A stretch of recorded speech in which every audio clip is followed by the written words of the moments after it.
Bienvenidos a este espacio de conocimiento con SQA, Software Quality Assurance. En el día de hoy hemos preparado un webinar sobre las historias de usuario y lo que debería ver el tester que no ven los demás, o esas cosas que desde la perspectiva del tester debemos no dejar escapar. Software Quality Assurance. Somos una empresa con 16 años de experiencia. Estamos en las principales ciudades de Colombia, en Bogotá, Cali y Medellín. Tenemos operación nacional, desde ahí cubrimos diferentes clientes y tenemos más de 50 clientes permanentes, los cuales hemos forjado una relación a largo plazo desde hace varios años y los hemos acompañado en diversos proyectos, realizando pruebas performance, haciendo assessment de calidad para conocer el nivel de madurez de sus empresas y de su proceso como tal, generándoles recomendaciones, haciendo pruebas obviamente funcionales, pruebas de migración, pruebas de TLs, etcétera. En SQA tenemos dos modelos de servicio.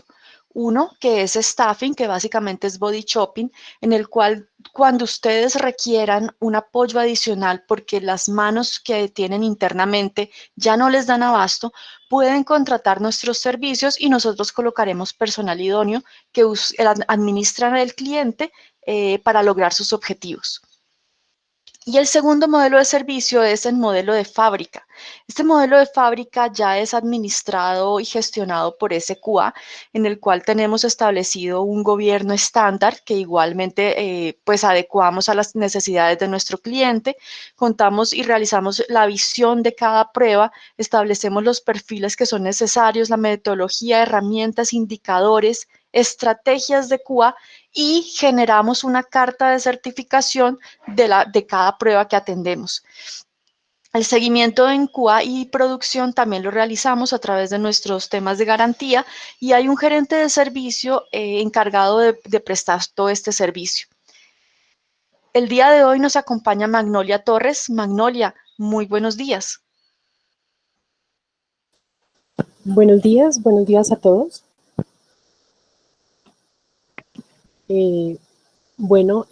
Gracias por la invitación. Para mí es un privilegio trabajar en la empresa SQA. Quisiera, antes de empezar, poder como mostrar un poco el resumen de la experiencia que he tenido en temas a nivel general, digamos, en mi experiencia profesional. Tengo una experiencia de más de 20 años donde he tenido oportunidad de trabajar en diferentes roles. Tuve la oportunidad de trabajar en la logística y realización de talleres educativos a nivel nacional. Esto se enfocaba sobre todo a resultados del IFEX. Entonces trabajaba en procesamiento de resultados, me encargaba de toda la logística, redactaba, construía los talleres y nos desplazábamos a nivel nacional a todas las regiones a dictar unos talleres muy especiales para los secretarios de educación, ayudándolos para que ellos implementaran planes de mejoramiento a partir de esos resultados. También tuve la oportunidad de trabajar en diseño de páginas web estáticas básicamente y administración de contenidos. He podido trabajar en pruebas de software, empecé antes de trabajar en la ingeniería de requerimientos, he tenido la oportunidad de capacitar en herramientas de software a partir de implementaciones que se han hecho en diferentes empresas, he apoyado gestiones de proyectos también en las diferentes empresas, he ejercido labores de coordinación en requerimientos, y hoy en día mi enfoque ha sido la ingeniería de requerimientos. Entonces, como pueden ver en este resumen, creo que las diferentes actividades y experiencias que he tenido me han aportado a mi labor como ingeniera de requerimientos. En diseño web y administración me permitió aprender sobre la usabilidad y esa experiencia que un usuario puede tener, que para hoy es un gran aporte en mi labor como ingeniera de requerimientos. Lo mismo que la capacitación en herramientas de software. He trabajado metodologías tradicionales y también he tenido la oportunidad de trabajar en metodologías ágiles. Entonces, bueno, ese es como el resumen de mi experiencia y espero ser hoy de gran aporte al gran conocimiento que ya sé que todos ustedes tienen.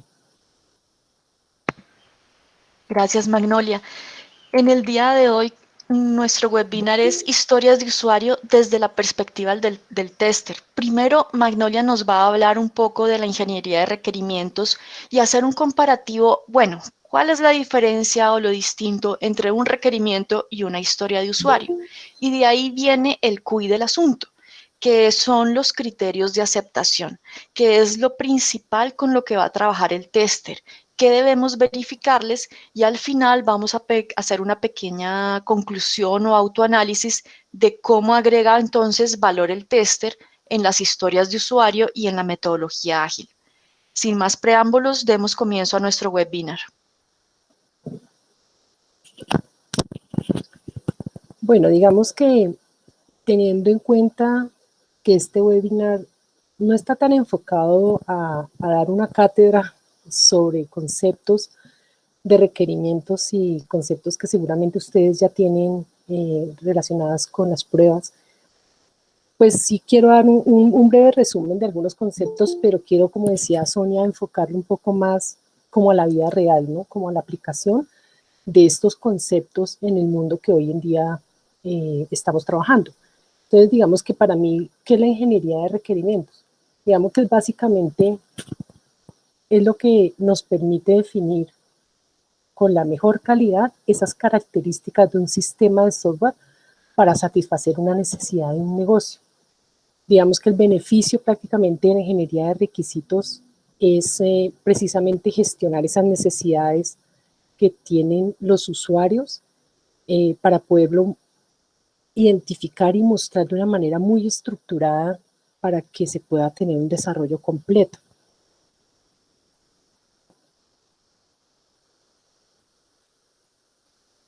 Aquí les presento pues algunas definiciones que ustedes pueden encontrar en cualquier parte. Entonces, la ingeniería de requerimientos es el proceso de recopilar, analizar y verificar esas necesidades del cliente. Entonces, como les decía, es poder analizar, es una habilidad que se debe desarrollar para entender lo que un usuario de verdad desea en un sistema.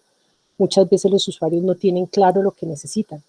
Ellos dicen, necesito un botón, necesito una contabilidad, necesito un sistema, pero no tienen claro ese funcionamiento. Ahí es donde entramos nosotros como ingenieros de requerimientos a tratar de entender esa necesidad básica para poderla transmitir a un equipo de desarrollo.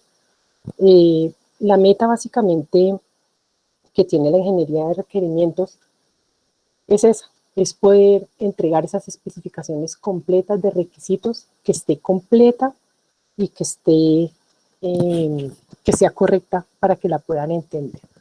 Esto es como a nivel general. Cuando hablamos de una especificación en requerimientos, es precisamente esa descripción que nosotros hacemos del comportamiento del sistema.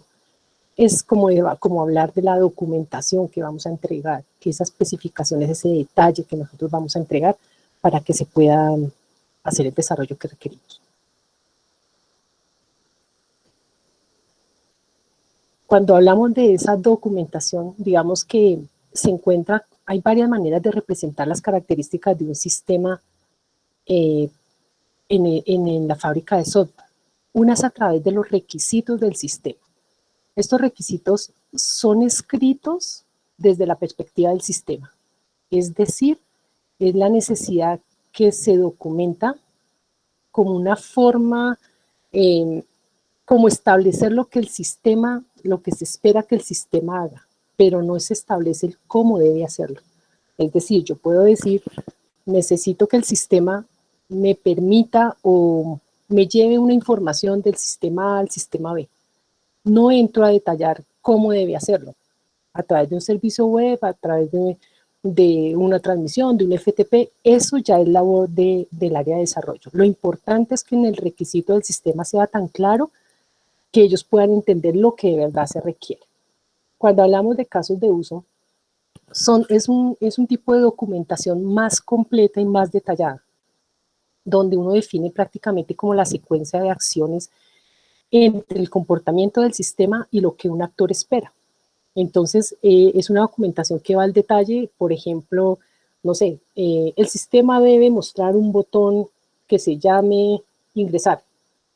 El usuario selecciona el botón. el sistema cuando se selecciona el botón hace esto. Sí, es un paso a paso de entre la interacción del sistema con el actor que va a intervenir en el mismo. Y otra característica y otra forma de representar un sistema es a través de las historias de usuario, que va a ser nuestro enfoque de hoy. Estas son básicamente pequeñas descripciones de un requerimiento de un cliente y es la que se utiliza hoy en día para las metodologías ágiles. No es tan detallada como el caso de uso, no es tan estricta como un requisito del sistema. Es básicamente el planteamiento de una necesidad en un lenguaje claro que especifica un usuario. Eso es básicamente lo que es una historia de usuario.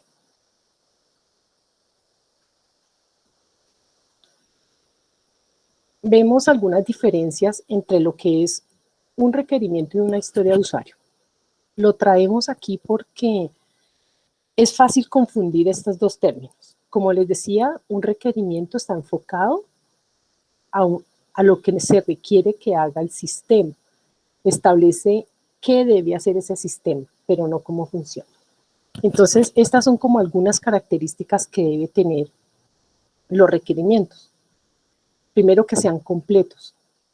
No se necesita ampliar detalles en la redacción, es decir, porque se espera que lo que se especifica en un requerimiento es tan suficiente que cualquier persona con leerlo entiende fácilmente la necesidad. Cuando hablamos de que es testable o verificable, es que ese requerimiento se pueda comprobar para saber si realmente se cumple o no. Las cosas que no se pueden comprobar cuando hablamos a nivel de requerimientos realmente no nos ayudan en este proceso de desarrollo. Entonces, básicamente, cuando hablamos de que es testeable, es lo que nos define el criterio de aceptación que vamos a ver más adelante. Cuando hablamos de un requerimiento consistente, es básicamente que no se contradiga con otro requerimiento. Yo podría definir un requerimiento con una solicitud, pero puedo tener otro que contradiga el anterior. La idea de que sea consistente es que nunca haya como esa ambigüedad ni contradicción entre los diferentes requerimientos. Cuando hablamos de un requerimiento necesario, pues bueno, para saber si es necesario, es básicamente uno preguntarse qué pasa si no incluyo este requerimiento. Si veo que no pasa nada si no lo incluyo, pues realmente yo entendería que no es necesario hacerlo.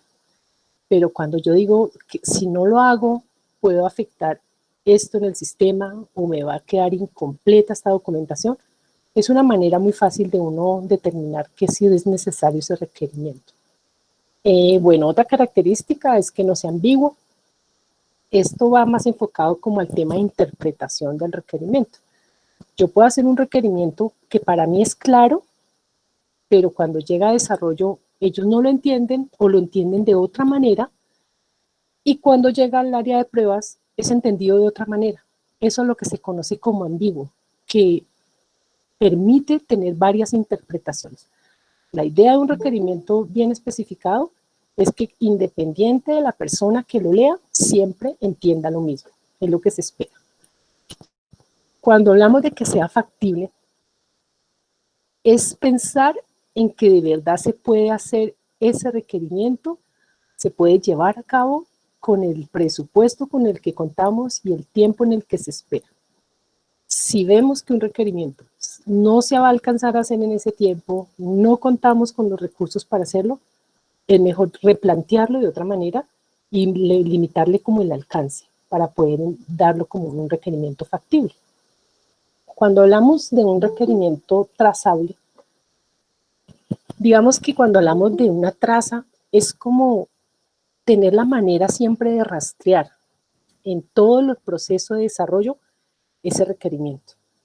En los sistemas, en todos los diferentes sistemas de información, cada requerimiento tiene una identificación única y siempre debe haber una manera de rastrear ese requerimiento, de saber cuándo se modificó, dónde se encuentra, quién lo tiene, en qué estado se encuentra. Eso es muy importante siempre tenerlo como claro. Cuando ya vamos a mirar la diferencia frente a las historias de usuario, digamos que algunos términos podrían coincidir, pero vemos aquí que en las letras que ustedes encuentran se describe la palabra invest. Invest básicamente es una metodología que nos ayuda a garantizar la escritura de unas historias de usuario. Y está escrita así, como ustedes lo pueden ver ahí.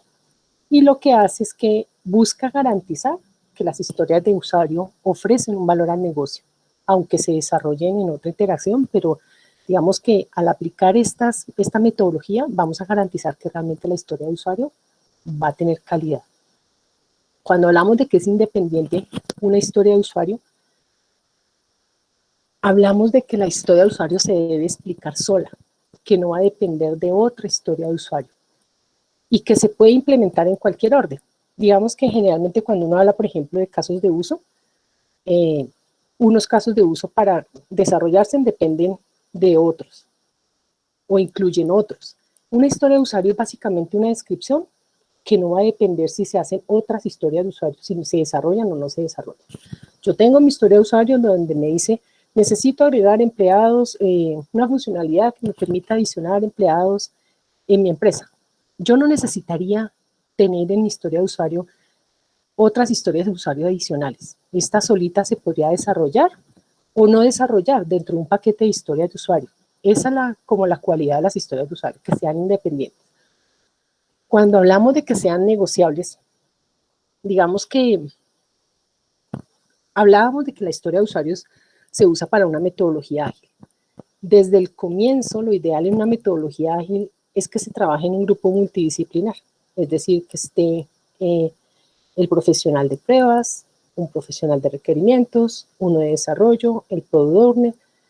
Cuando se está haciendo la historia de usuario, el usuario plantea su necesidad y la cualidad que debe tener es que sea negociable, es decir, que yo pueda llegar a decirle al usuario por qué no la planteamos de esta manera. Y eso nos va a permitir que sea flexible y que se pueda modificar la historia de usuario. Como hablamos de una metodología ágil, digamos que siempre se tiene en cuenta la gestión de esos cambios. En esta metodología ágil eso es lo que facilita. Gestionar cambios, estar versionándola, estando actualizándola en todo el tiempo sin afectar los cronogramas que ya tengamos establecidos. Cuando hablamos de que sea valiosa, pues realmente es que ofrezca un valor agregado para el usuario. ¿Sí? Es básicamente eso. Por eso, generalmente, uno pide al usuario que empiece a escribirla. Yo como usuario necesito un botón que me haga esto o que me haga aquello. Es básicamente eso. Eso le da valor para entender un poco más la necesidad del cliente. Entonces, generalmente uno pide que ellos sean los que empiecen a describir la historia del usuario. Bueno, el tema de estimable y small, que sea pequeño, yo lo relaciono porque una historia de usuario tiene que ser tan pequeña que permita hacer una estimación muy fácil. La estimación va como relacionada también al tamaño de la historia de usuario. Cuando hablamos de una historia de usuario que se pueda estimar, es que sea pequeña y que requiera pocas horas de trabajo, incluso hasta días de desarrollo de una historia de usuario. Yo les hablo de un escenario ideal de metodología ágil, pero más adelante quiero contarles como algunos escenarios a los que me he enfrentado de metodologías ágiles como híbridas un poco con metodologías tradicionales, donde este tema es un poco más complejo. Entonces, digamos que cuando hablamos de que sea pequeña, pues uno esperaría que no sea tan grande, que permita estimarse más o menos en 3 a 5 días y donde se pueda limitar realmente el alcance de la historia de usuario. Y finalmente, pues cuando hablamos de que sea testeable, que es una de las características igual que la que tienen los requerimientos, pues es que esta historia de usuario se pueda probar. Que los criterios de usuario que se especifican en una historia de usuario permitan validar realmente que la historia de usuario está completa. Cuando uno no puede llegar a probar un criterio de aceptación o una historia de usuario en general, es claro que la historia de usuario no es valiosa, no se puede probar. Y si no se puede probar una historia de usuario, pues difícilmente vamos a saber cuándo terminamos o no terminamos con ella. ¿Sí? Es básicamente eso.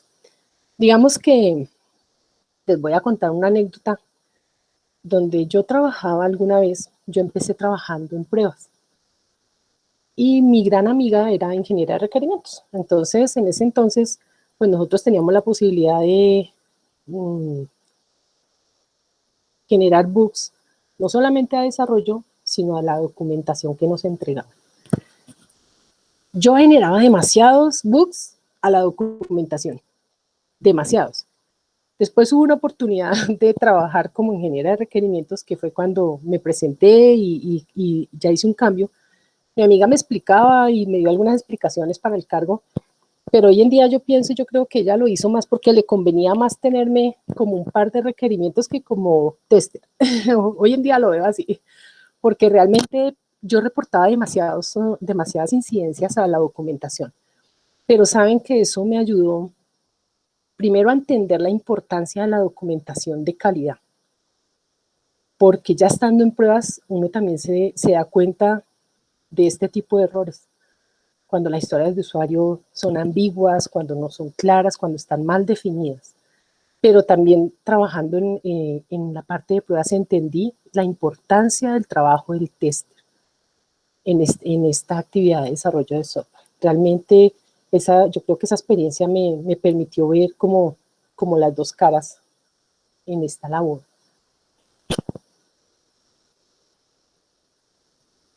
Magnolia, yo quiero aterrizar un poco los conceptos que tengo respecto a la labor del tester y cómo interactúa con esas historias de usuario. Entonces, las historias de usuario, digamos que están en el backlog. De allí hay una reunión, el planning, donde nosotros como equipo, me refiero a los desarrolladores y a mí como persona del área de calidad, nos empezamos a leer esas historias de usuario y el objetivo de esa reunión es terminar de entenderlas y que todos tengamos el mismo entendimiento, porque obviamente una historia de usuario no tiene todos los pasos ni todo el detalle de un caso de uso y puede además tener algunas cosas que se escapan o que quedan ambiguas y podríamos en ese momento incluso caer en cuenta y preguntárselo al product owner. Entonces, de esa reunión, yo lo que entiendo es que debemos dar el visto bueno de que todos tenemos el mismo entendimiento de lo que debe hacer la historia de usuario. De allí pasa ya a la ejecución, que es el sprint, que puede ser una semana. Entonces, yo como tester empiezo a diseñar mis casos de prueba. Y dentro de los casos de prueba puede ocurrir que incluso después de haber hecho el planning, yo encuentre un flujo o un escenario o un caso en el que ni yo mismo entiendo o me da la duda de qué debería hacer el sistema, cómo debería responder. Y es allí donde entonces genero yo más valor como tester, encontrando estos casos de prueba, estas cosas que no estaban tenidas en cuenta dentro de los criterios de aceptación, Magnolia. ¿Es así?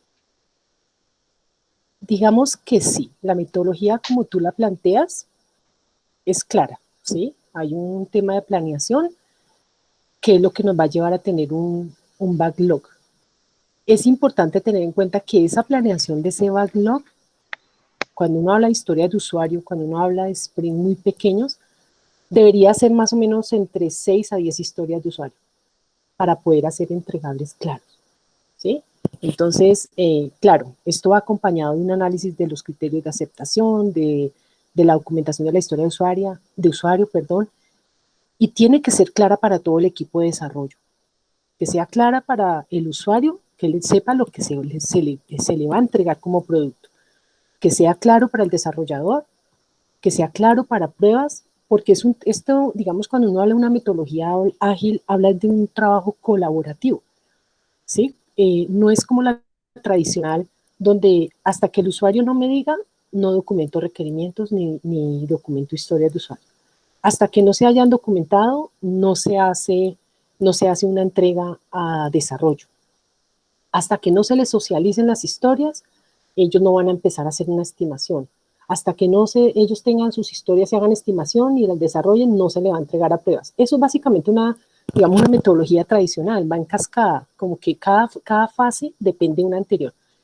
En una metodología ágil no. Como tú dices, desde el comienzo debe estar claro para todos lo que define cada historia de usuario. Y empezar en esta planeación de los sprints, pues bueno, hay que pensar de todas las historias de usuario. Yo puedo definir, digamos, a partir de la necesidad de un cliente, puedo determinar que voy a requerir 30 historias de usuario para cumplir con el requerimiento que necesita el usuario. Pero es necesario priorizar esas historias de usuario. Por eso es importante contar con un backlog de historias priorizadas. ¿Cómo entra uno a priorizar esas historias de usuario? A partir de las que generen más valor para el usuario.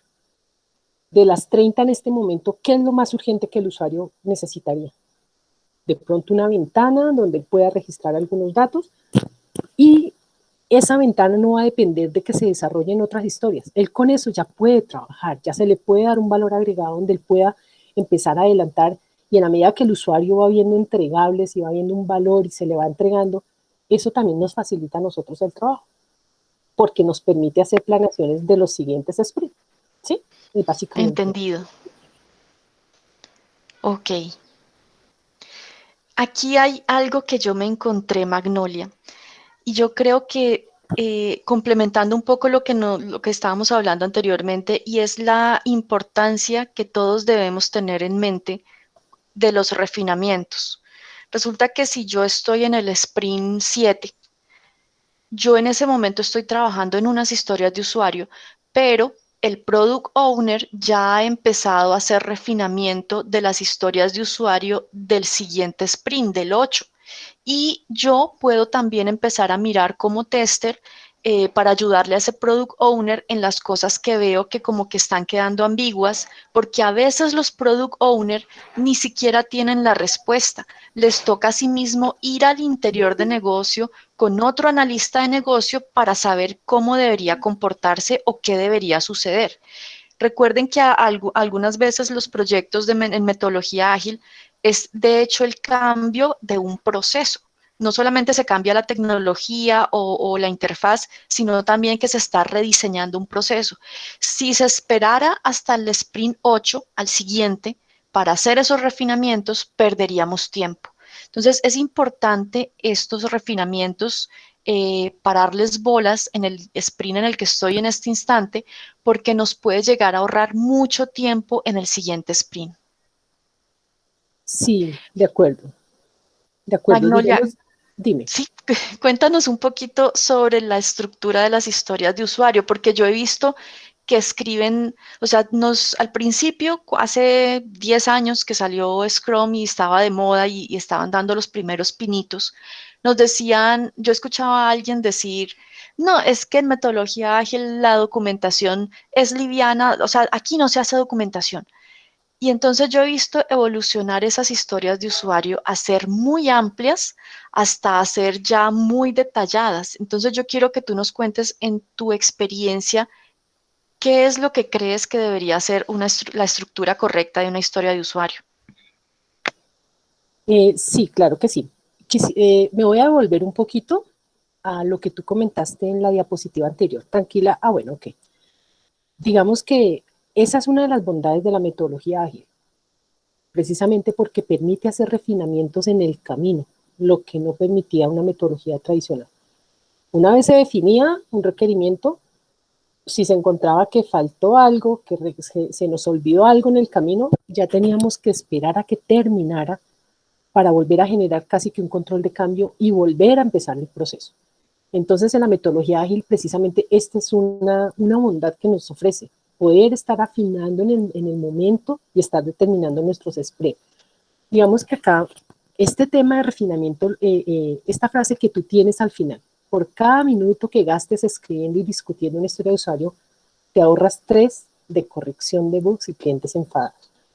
No es solamente el tema de corrección y clientes enfadados, sino la pérdida de recursos, porque digamos que cada vez que uno contrata a un desarrollador, es dinero que se está invirtiendo, es tiempo que se ha perdido, son entregas que se van corriendo, es decir, se afecta todo un proceso.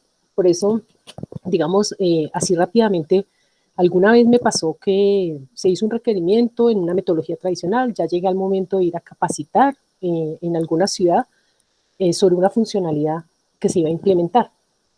El auditorio muy decentemente me dejó terminar de presentar, pero cuando terminé me dijeron, no, pero eso así como está no nos sirve, en una de las sedes de otra ciudad.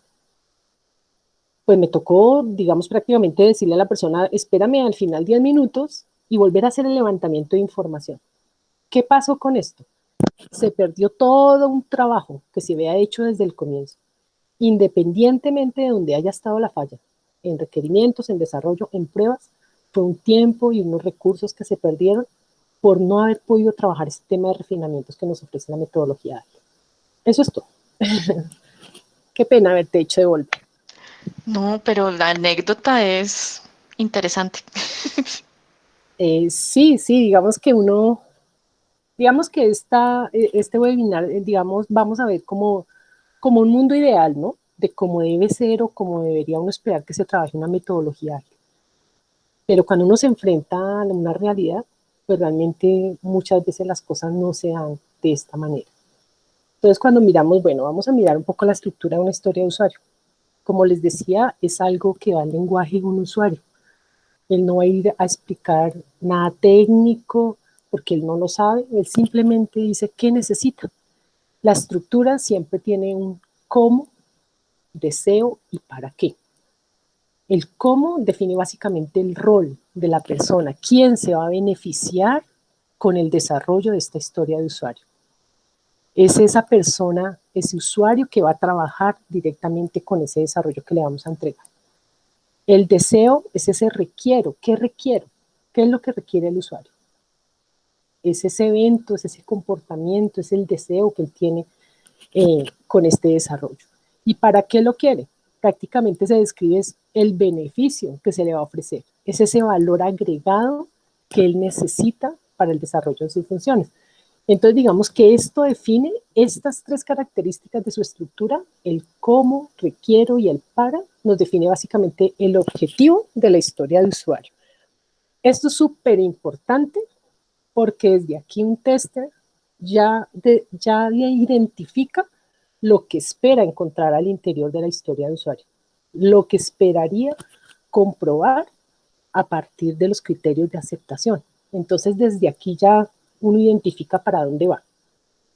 Esta estructura, por supuesto, nos va a permitir ir a diseñar nuestros criterios de aceptación, que se basan básicamente en unas reglas de negocio que se deben establecer. Por ejemplo, visualizar solo propiedades en la venta, visualizar las casas con icono de casa y los departamentos con icono. Esas son reglas específicas que establecen un negocio. Eso lo vamos a mirar un poco más adelante, digamos como esa diferencia de lo que es la estructura. Pero sí es importante mencionar que el rol de la persona pues es la que va a interactuar todo el tiempo, es importante escribir lo que el usuario espera y que si es claro, pues el tester podrá saber realmente lo que va a probar. Básicamente eso.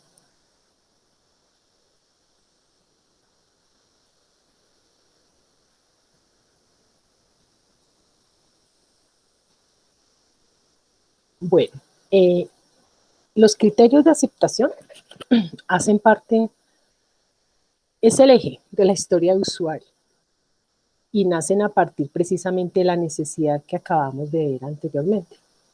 Porque los criterios de aceptación son los que definen esos requisitos del Product Owner sobre cómo espera que se comporte la aplicación para satisfacer la necesidad que inicialmente planteó el usuario. Entonces, el criterio de aceptación es un criterio que define si la historia de usuario fue desarrollada de acuerdo a la expectativa que el usuario tenía. Perdón. Entonces, toda historia de usuario, así como tiene que tener una descripción, tiene que tener sus criterios de aceptación. Los criterios de aceptación también tienen su propia estructura. Generalmente hablamos de un dado, cuándo y entonces. El dado es, digamos, ese escenario en que está el usuario o esa necesidad que él tiene. ¿Cuándo? Es en qué momento espera que se ejecute algún comportamiento. Y el entonces es como el resultado que él quiere. Yo podría decir, dado que en la ventana de facturación se calcula el IVA, cuando se haga el cálculo del IVA por cada producto, entonces espero visualizar el IVA que se aplicó a cada uno de ellos. Por ejemplo, ¿sí? Es como un ejemplo así que definiría una parte. Yo lo veo como en la estructura que vimos anterior, Yo como usuario requiero, es como el objetivo principal cuando uno habla de un trabajo. Y un criterio de aceptación yo lo veo son como esos objetivos específicos que nos llevan a cumplir ese objetivo general, básicamente. Estos criterios de aceptación pues tienen sus propias características que también pues vamos a ir mirando en el tiempo que nos queda y digamos que son construidos básicamente por el Scrum Master, el Team Developer y el Product Owner. ¿Por qué? Porque ellos tienen que conocer las reglas de negocio también para poder construir esos criterios necesarios para cumplirle la necesidad al usuario. El usuario no siempre define criterios de aceptación muy puntuales que nos llevan a la necesidad.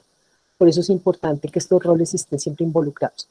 Es importante que los criterios de aceptación contemplen un flujo básico, digamos, es ese camino ideal, ¿no? Que si el usuario ingresó el teléfono, el sistema le hace esto y le visualiza esto.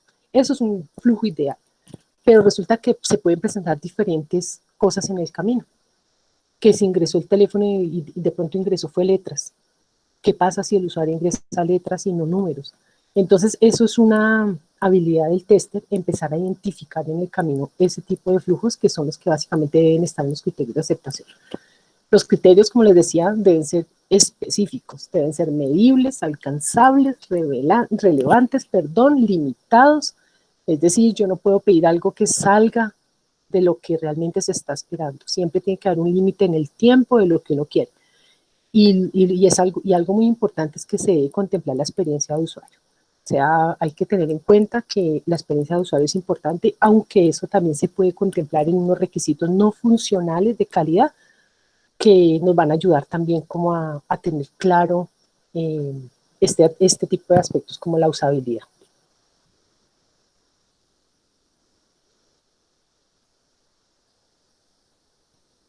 Esto es un ejemplo de lo que es una buena historia de usuario.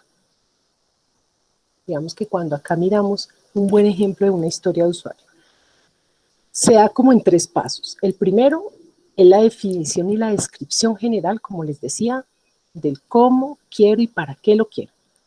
Y tiene que ser muy específico. En este caso, como ustedes pueden ver, dice, como paciente del hospital, ya definió el rol y el usuario que está solicitando. Quiero agendar una cita. Ya está diciendo que quiere. ¿Y para qué lo quiere? Para recibir una atención médica. Esa es la necesidad del usuario. El segundo paso, que es la determinación de las reglas de negocio. Porque cada cliente, cada empresa tiene sus propias reglas de negocio. Por eso se deben identificar. Bueno, el paciente debe estar autenticado en un sistema. Solo debe agendar sobre especializaciones habilitadas. Son reglas que establece la empresa. Otra empresa podría decir, no, dejémosle agendar especialidades que no estén habilitadas, por ejemplo. ¿Sí? Son reglas del negocio específico. Se va a mostrar en un horario disponible. Bueno, otra empresa podría decir que se van a mostrar todos los horarios y en el momento que selecciones y no está disponible, lo informa. Cosas así, ¿sí? Digamos, estos ya son enfocadas a las reglas específicas de cada empresa. A partir de este paso 2, viene el paso 3, que es la definición de los criterios de aceptación. Entonces, cuando llega, digamos, miremos, por ejemplo, la segunda regla de negocio. Dice, solo puede agendar sobre especializaciones habilitadas para autogestión web.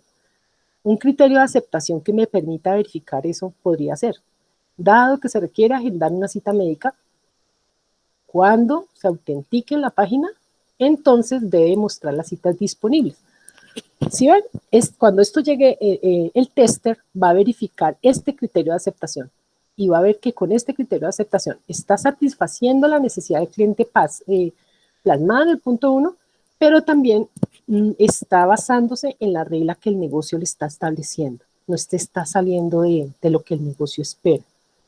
Esto es como el centro de una historia de usuario. Esta es como la forma de hacer las historias de usuario y cómo se deben evaluar. Entonces, teniendo este ejemplo vivencial, como cliente recurrente, quiero reordenar los ítems de mis pedidos anteriores para no tener que buscarlos otra vez. Yo podría, con lo que nos acabas de decir y entendiendo, listo, me acaban de entregar esta historia de usuario. Lo primero que se me viene a la mente que tengo que hacer es visualizar el flujo de trabajo, o mejor dicho, eh, imaginarme con esta historia, y la historia la compone en la parte de arriba y la parte de abajo, el flujo que llevaría. Entonces, ¿qué tendría que ver cuando el usuario hace clic en el historial de pedidos? ¿Qué sucede cuando doy clic en el carrito de compras? ¿Y qué pasa si en el carrito de compras le doy clic atrás? Eso es lo que yo empiezo, lo primero que se me ocurre que debo hacer como tester. Lo segundo sería crear el camino feliz, pues porque es el más fácil de idear, aquel que no tiene ni errores ni excepciones. Igual, igual que pasa en metodología tradicional, si yo a este camino feliz le encuentro errores, pues no debería continuar con mis pruebas porque voy a encontrar muy seguramente bloqueantes. Y este sería el primer caso de prueba. El tercero, se me ocurre de pronto verificar los ítems o cosas estándar. Y eh, pensemos que esto es metodología ágil, que de pronto en el sprint actual yo estoy diseñando 3 páginas del sitio web, pero en el siguiente sprint voy a agregar 4 más a ese mismo módulo. Entonces yo podía estar revisando que no se quede por fuera, por ejemplo, los pies de página, que los iconos tengan el mismo estilo gráfico, que los enlaces a los términos y condiciones o política de privacidad de datos no se rompan, todas esas cosas que son estándar al aplicativo o al sitio web. Después diseñaría lo que son los casos de prueba negativos. Si el artículo está agotado, lo reordenaron anteriormente, pero ahora está agotado, ¿aparece esa información en la página? ¿Qué pasa si yo he hecho un pedido y tengo artículos en mi carrito de compras, pero aún no le doy clic y alguno de esos productos se agotó? ¿Me actualiza cuando yo vuelva a entrar a ese carrito de compras que todavía no he pagado?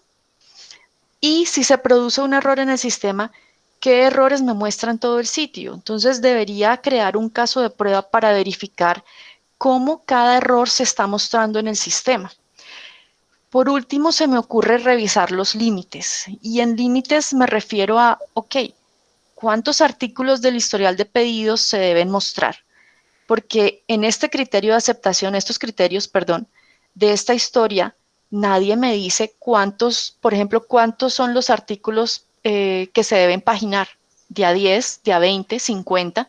Entonces, estas son las cosas que a medida que yo voy escribiendo, a lo mejor se me pasaron en el sprint planning, pero a medida que voy escribiendo mi caso de prueba, debo poderlo preguntar. Y además aquí hay algo más importante. Si yo me estoy dando cuenta como tester que eso falta, también debo poderlo socializar con mis compañeros de equipo, con los de desarrollo, con el product owner, obviamente, que es el que me va a confirmar cuál es el límite. Otro de los límites que podría pensar, ¿qué pasa si un usuario nunca ha hecho un pedido? ¿Debería mostrarse la opción del historial de la página de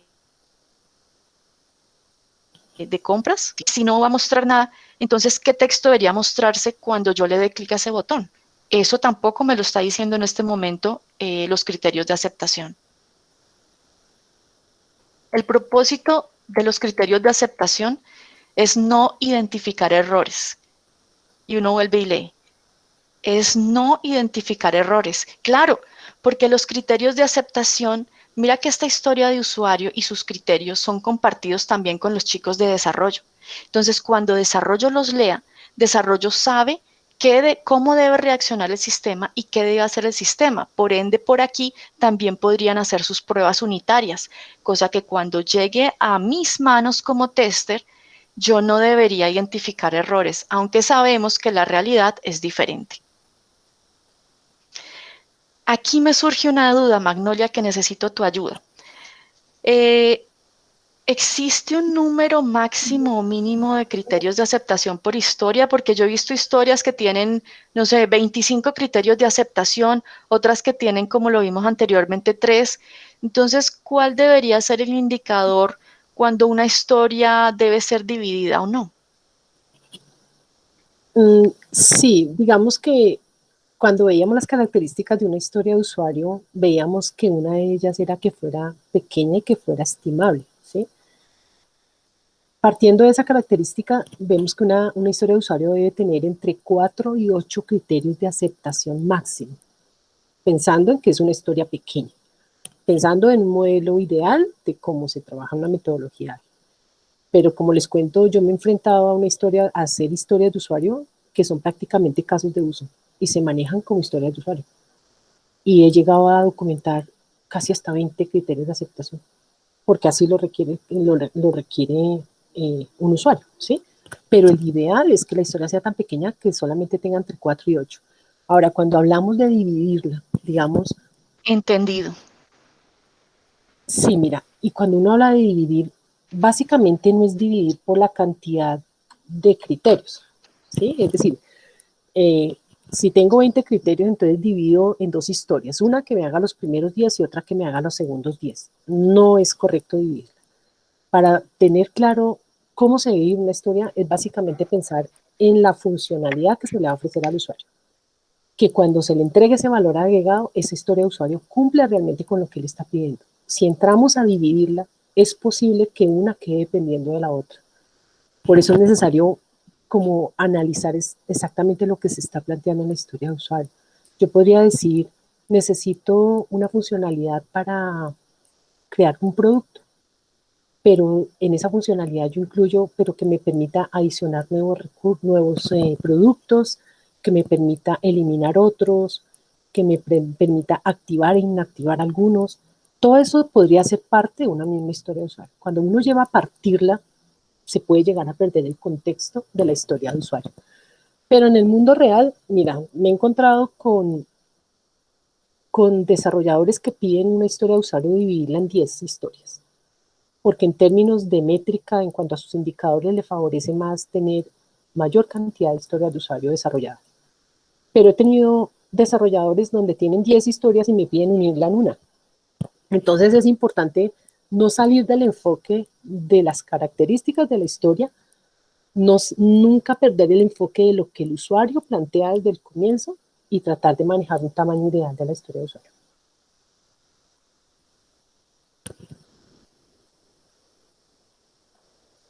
Digamos que ya vimos lo que debería ser más o menos una historia de usuario bien hecha. Esto es un mal ejemplo. Por ejemplo, yo como usuario requiero para. Dice, los clientes necesitan completar un formulario de registro hecho con query para registrarse online y activar la política de tratamiento y protección de datos para el envío de correo. Esto es un muy mal ejemplo de una especificación de una historia de usuario, porque tiene demasiados errores. Digamos, no está específica, en primer lugar, no es específica. No define el usuario, el rol, quién se va a beneficiar. Habla de los clientes, pero es que un desarrollo puede tener diferentes tipos de clientes y cada cliente puede esperar algo diferente de la funcionalidad. Por eso es importante decir, yo como administrador, yo como paciente de la clínica, yo como, ¿sí? Porque dependiendo de ese rol, así mismo se describe lo que se va a hacer. En este caso está muy ambiguo. Habla de los clientes, no sabemos cuántos. Es redundante, ¿no? Habla del formulario de registro que permita registrar, hasta en su propia redacción. Y por otro lado está muy técnica. Habla de que sea con un query, cuando nosotros en una historia de usuario tiene que decirse qué se necesita, no cómo se debe hacer. Lo técnico es para las personas técnicas que saben perfectamente cómo hacerlo. Entonces, como pueden ver, digamos que no ayuda mucho. Digamos que este mismo ejemplo uno podría decir, como cliente de la tienda virtual, quiero poderme registrar online para poder recibir los correos. Por supuesto, para recibir correos sabemos que debemos aceptar las políticas de datos personales. Eso se podría llevar a un criterio de aceptación, por ejemplo. ¿Sí? Esto es como lo que no se debe hacer. Lo que no se debe hacer y con lo que nos encontramos todos los días.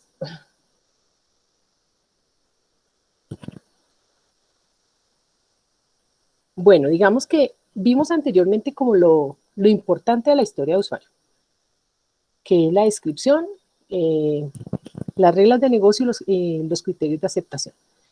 Pero hay cosas como adicionales que un tester nos aporta mucho valor. Y una es verificar que los criterios de aceptación sean únicos.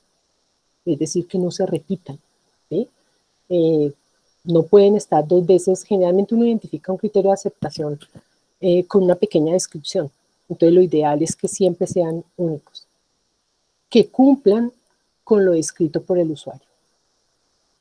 Como les contaba en mi caso cuando fui a una capacitación de implementación, el desarrollador pensó que era mejor hacerlo como él creía, porque él veía que daba más aporte a lo que se había entregado en la documentación. Cuando llegó el momento de entregarse, el usuario dijo, no, esto no me sirve. ¿Por qué? Porque lo importante siempre es verificar que se cumple la necesidad del usuario. Por encima aún de las cosas que uno quiera darle valor agregado, lo ideal es nunca salirnos de lo que necesita realmente el usuario y que plantea y que espera de la historia del usuario.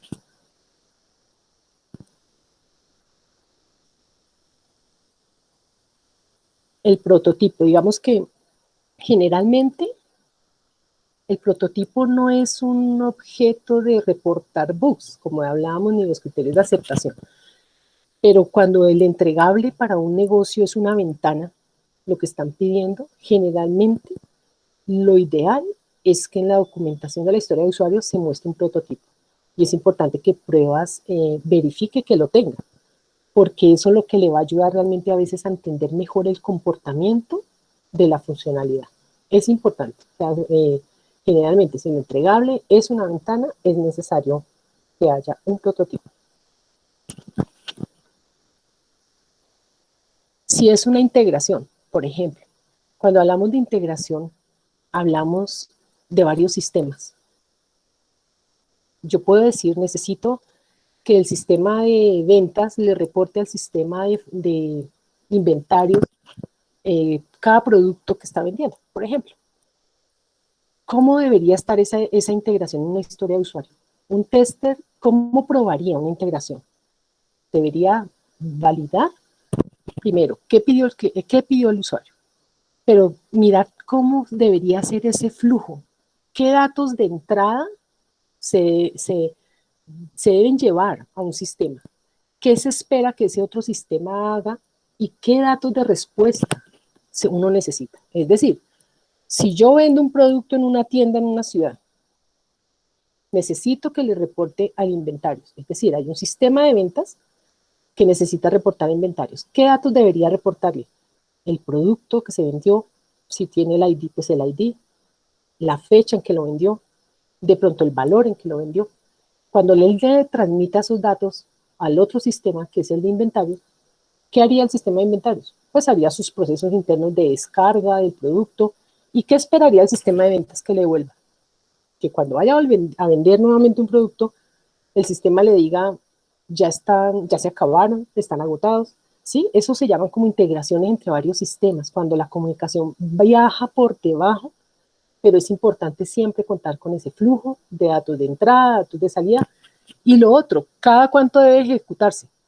¿Cuál es ese evento en particular que va a hacer que se ejecute esa integración? En este ejemplo tontico que les di, es cada vez que se haga una venta, por ejemplo. ¿Sí? Entonces, cada vez que se haga una venta, el sistema de ventas debe llevar al otro sistema X y X y X datos y esperaría de respuesta X y X y X datos. Es básicamente. Eso es como una integración. Pero adicional a la integración entre sistemas, tenemos integración con otros sistemas que no son de la misma empresa. Un ejemplo básico y que todos conocemos, por ejemplo, hoy en día, es el tema de facturación electrónica. Toda empresa tiene que reportarle a la DIAN sus ventas, las ventas que realiza para el tema de facturación electrónica.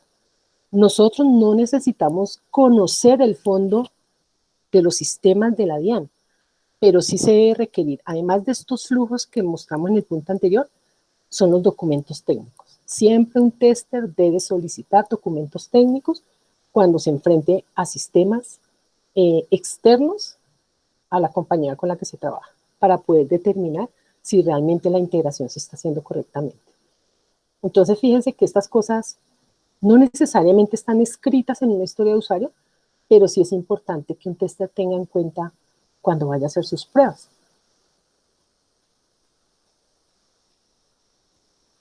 Cuando es un reporte, pues bueno, aquí cuando hablamos de un reporte, Yo como tester esperaría que me informen qué filtros voy a tener para hacer las consultas, cuáles serían los obligatorios, qué columnas espero que me muestre el reporte, en qué tiempos de respuesta espero que me lo envíen, qué limitantes en las búsquedas debo tener para no congestionar la base de datos, por ejemplo, que solo me permita consultar de un mes, de 2 meses, un histórico de 2 años.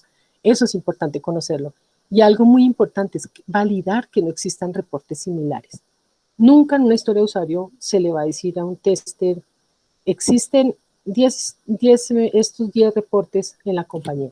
Es importante tenerlo claro porque los usuarios suelen pedir y pedir y pedir y a veces no saben que ya cuentan con la información en otras partes.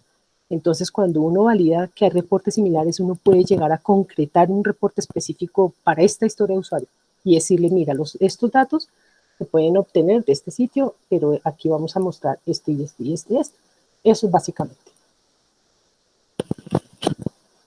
Y finalmente, pues es importante que un tester conozca esos requerimientos de calidad y restricciones que debería tener la historia de usuario.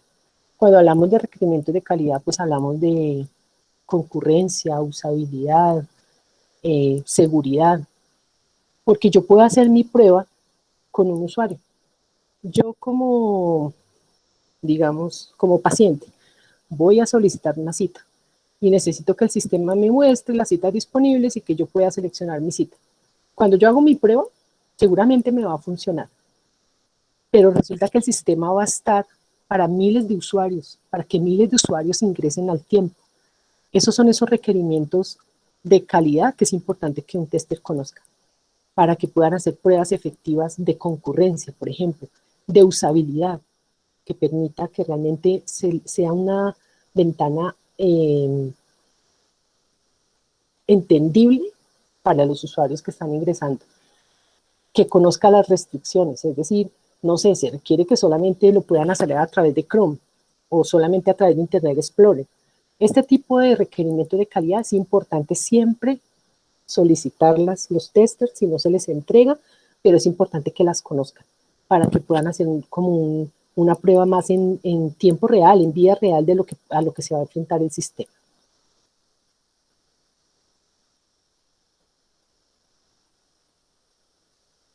Y las precondiciones también es importante, aunque hablamos de que la historia de usuario es independiente, que se puede desarrollar sin que dependa de otras historias de usuario, a veces sí es importante conocer ciertas precondiciones para que se pueda ejecutar una historia de usuario.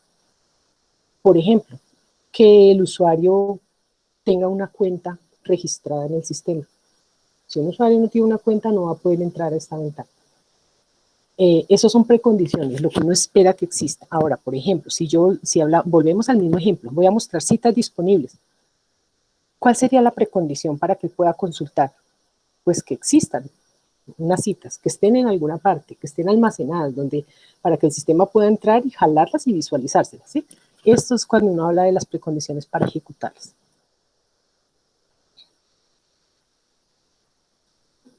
Bueno, y digamos que adicional a todo lo que hemos hablado así como muy general, yo encontraba una frase que dice que lo que no está escrito no existe. Esto lo aplican los científicos, esto si uno va a hacer un contrato para comprar un vehículo, si no hace un contrato de arrendamiento, debe ser así. Lo que no está escrito no existe. Pero yo a nivel personal pienso que en cuanto al desarrollo de software y sobre todo al tema de las pruebas de software, existen muchas cosas que no necesariamente están escritas y que un tester nos puede aportar.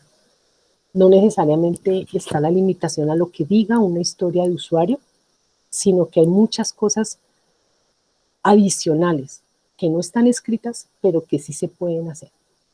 Entonces, quiero mostrarles como algunas cosas o algunos aportes que puede hacer el tester cuando se enfrenta al momento de realizar sus pruebas. Con todo lo que nos has estado mencionando, yo quiero dejarles allí la inquietud, si ustedes en sus proyectos, en sus empresas, requieren un tester para trabajar en metodología ágil, pueden contactarnos. En la parte inferior está nuestro correo comercial@sqasa.co y nuestro teléfono. Allí por WhatsApp también nos pueden contactar. Ahora sí, ¿cómo agrega valor el tester entonces, Magnolia?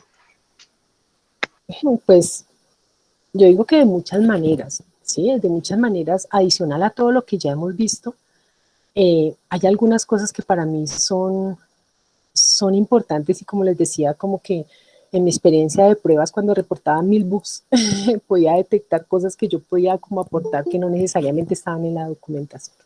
Entonces digamos que lo primero es hacer una revisión de la identificación de la historia de usuario. Aunque esto no es una labor del tester, toda empresa tiene como un estándar de cómo identificar una historia de usuario, es decir, cómo se va a llamar la historia de usuario. Es importante que las historias de usuario tengan una identificación única, un código único, y que además del código describa básicamente de qué trata la historia de usuario. Es decir, yo tengo una historia de usuario, no sé, como digamos que mi empresa lo manejara así, código 001, y necesito entrar a solicitar una cita médica. ¿Cómo debería llamarse la historia de usuario? Historia de usuario 001, consultar citas disponibles. Si yo solo le pongo citas médicas, pues no me está describiendo el objetivo de la historia de usuario. Y podrían haber muchas historias de usuario que se llamen citas médicas. Entonces, lo ideal es siempre que la historia de usuario describa de lo que se trata la historia de usuario. Consultar citas médicas, cancelar citas médicas, validar un pedido. Ya desde el mismo nombre, el tester ya sabe qué es lo que va a hacer, qué es lo que realmente va a hacer. Como les digo, el tester no define la estructura de estos nombres, pero sí puede aportar cuando encuentre una identificación que no esté tan correcta. Tal vez no permitan cambiarla en el momento si ya hay una trazabilidad a través del sistema de todo un camino que se ha hecho, pero sí son opciones, son opiniones que ayudan a mejorar, digamos, estos temas. Otra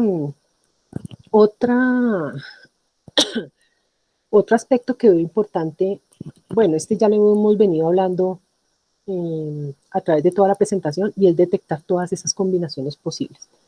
Esos caminos negativos, esos escenarios que no necesariamente están escritos, y es la habilidad del tester, digamos, no limitarse solamente a lo que está en los criterios de aceptación, sino que pueda imaginar esos escenarios factibles de error que puede tener una historia de usuario.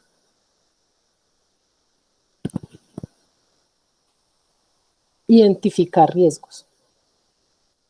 Esto tampoco necesariamente debería ser una función del tester, pero para mí es un aporte tan grande porque cuando llega a pruebas, el tester puede identificar algunos factores de riesgo. Esto yo lo asocio también con el tema del conocimiento del negocio. Yo he conocido testers que se limitan a probar lo que una historia de usuario dice, si hay 5 criterios de aceptación, 5 criterios de aceptación prueban. Pero se pueden presentar cosas diferentes relacionadas a las reglas del negocio que no se contemplaron y que un tester puede aportar si conoce un poco más del negocio. Me parece importante como un aporte que el tester también se comprometa a conocer un poco del negocio. Mire, algo que me pasó esta semana. Un directivo muy alto de la empresa solicitó al Product Owner una historia de usuario para adicionar un campo en una ventana específica. El Product Owner me dijo, para lo que estás haciendo y ayúdame con esta historia de usuario, un tema que yo no sabía de qué se trataba. Es fácil, solamente necesitan un campo que permita capturar tales datos y que sea obligatorio y bueno, listo, yo lo hice. Busqué el manual del usuario como para conocer un poco las ventanas donde estaban para saber dónde ubicar el campo, validar que fuera obligatorio, qué tipo de datos debería recibir, que no se duplicara, que se asociara al grabarlo a otro número. Bueno, fue como las variaciones que yo encontré. Se entregó al usuario que aprueba, que no fue la persona que solicitó inicialmente el requerimiento porque fue un directivo. Cuando él encontró que esa ventana donde se asocia el campo impacta a dos sistemas diferentes, y de lo que se haga con ese campo se podrían impactar uno mal y el otro para bien, que era el que queríamos corregir. Nadie sabía, nadie supo, ni siquiera el directivo, el product owner tampoco, hasta que llegó al usuario. pasó por mí, igual tampoco sabía. ¿Por qué? Porque yo desconozco esa partecita de ese proceso. Por eso me parece importante que el conocimiento de negocio no sea solamente para el ingeniero de requerimientos, el product owner. Es importante que un tester también aprenda un poco del negocio donde se encuentre trabajando, donde el cliente que esté trabajando, porque ahí es donde puede ayudar a identificar este tipo de cosas. Si esto hubiera salido así, se va con el error y seguramente en lugar de darle un valor agregado a los usuarios, hubiéramos afectado y dañado todo un sistema con el que trabajan hoy en día. Entonces, para mí es muy importante esa identificación de riesgos asociada, por supuesto, al conocimiento del negocio de la empresa.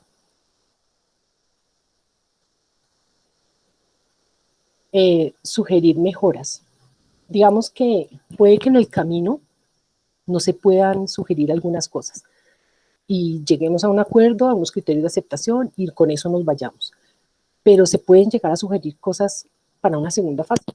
Eso es un aporte grandísimo. Yo lo he recibido de parte de tester con los que he trabajado, donde se probó la historia de usuario, salió tal cual, la pidió el usuario quedó contento, pero el tester nos llamaba y nos decía, mira, ¿sabes que esto se podría mejorar de esta manera? Se podría incluir esto y esto y estas validaciones. Eso es súper clave, porque el tester es el que llega prácticamente a probar el detalle. Eso es un valor súper importante para toda la cadena del desarrollo de software.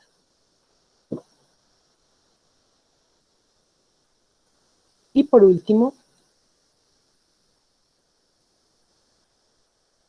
vuelvo al tema de la independencia de las historias de usuario. Se deben desarrollar solas, no deben depender de nadie, pero para mí es importante y considero que un valor es que el tester identifique el flujo del proceso completo. Así como me puede llegar una solicitud como la que les cuento esta semana, es una historia de usuario sencilla. Ayúdame con esta historia de usuario. Pero asimismo estoy trabajando un plan completo en el que llevo 35 historias de usuario. Entonces, cuando yo pruebo mi historia de usuario, es importante conocer como la globalidad de lo que se va a entregar como proyecto.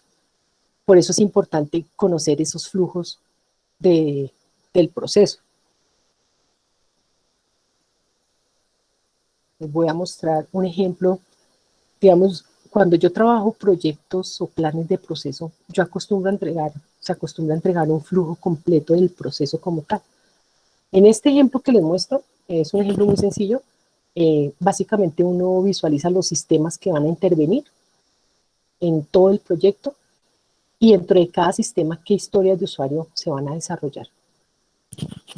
Esto es importante, lo digo, es porque a un desarrollador le pueden entregar la historia de usuario 1, la 5 y la 6. A otro desarrollador le entregan la 2 y la 3, porque eso se hace de acuerdo a las capacidades también que tengan y el conocimiento que tengan los desarrolladores. Eso mismo sucede con pruebas. A un usuario de pruebas, a un profesional de pruebas le puede llegar la historia de usuario 2. A otro le pueden entregar la 1, a otro le pueden entregar la 6. Cuando yo como tester recibo mi historia de usuario, yo debo poder probarla sola, independiente, sin necesidad de revisar lo que suceda con otras historias de usuario. Pero cuando conozco la globalidad, el contexto general y el aporte que esa historia de usuario pequeña que yo estoy probando va a dar a todo un proyecto, eso me ayuda a mí a detectar como tester, por ejemplo, precondiciones. ¿Qué me afectaría a mí mi historia de usuario cuando dependo de pronto de otros procesos anteriores? O con el desarrollo de mi historia de usuario a la siguiente historia de usuario que se va a desarrollar, ¿cómo le voy a aportar? ¿Sí? Entonces esto es claro, teniendo en cuenta que son independientes, pero me parece un aporte importante que el tester conozca la globalidad del proceso. Eso es como a nivel general. Espero pues haber sido de aporte para los procesos que se hacen. Como les digo, bueno, el tiempo no nos alcanza para otras cosas, pero digamos que finalmente, como para terminar, quería contarles que estuve revisando algunas estadísticas en cuanto a metodologías ágiles. Y en el mundo la que más se utiliza la de Scrum, pero se encuentra que a nivel general hay demasiadas fallas en la adaptación a las metodologías ágiles, porque no hay cultura en las empresas, porque los directivos como que insisten en seguir trabajando metodologías ágiles. Entonces uno se enfrenta a diferentes ámbitos. Todo lo que les explicaba era como el mundo ideal. Yo he tenido la oportunidad, gracias a Dios, de trabajar en metodologías tradicionales muy organizadas, con empresas certificadas en CMMI, donde cada proceso va paso a paso con sus artefactos y uno permite estructurar muy fácilmente todo el tema de la documentación. Esa misma empresa tuvo una transición a una metodología ágil. Entonces fue mucho más fácil la adaptabilidad y poderlo hacer. Pero me he enfrentado a empresas donde dicen trabajar metodología ágil, que debería más o menos ser como lo acabamos de explicar, pero dicen que es metodología ágil porque utilizan un documento que se llama historia de usuario, pero donde todavía el desarrollador depende de que se le entregue una historia de usuario al detalle. He tenido desarrolladores que han llegado a decirme, ¿y este campo en qué base de datos lo almaceno? Y yo, perdón, o sea, eso es parte de la parte técnica. Yo solo pido, necesito este campo y que se almacene, ¿sí?